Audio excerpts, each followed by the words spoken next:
Morning Live. Thanks so much for staying with us. Let's check in with your sports news now. If Kaizer Chiefs beat Ahly in the CAF Champions League final tomorrow in Morocco, it will have implications for other PSL teams. Chiefs surprised all by making it to the championship match after struggling to make the top 8 in their domestic campaign and firing their coach before the conclusion of the season. SABC sport journalist Velile Mnyandu. How CAF is dealing with this process is that South Africa, as things stand, they're in the top 6. We're in the top 6 when it comes to the CAF rankings.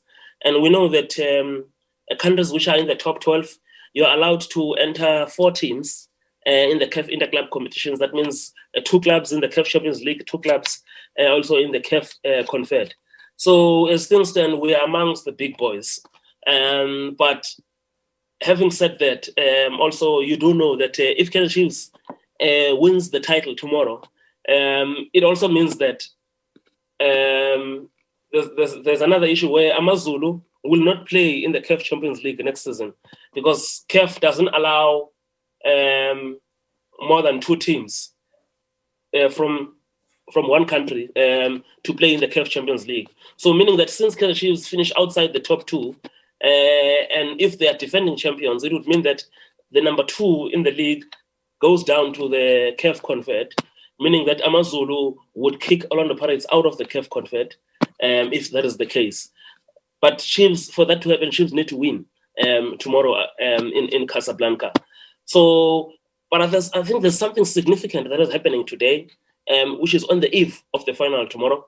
There will be a CAF executive committee meeting led by Patrice Motsepe, the CAF president, who will also be presiding over his first CAF Champions League final.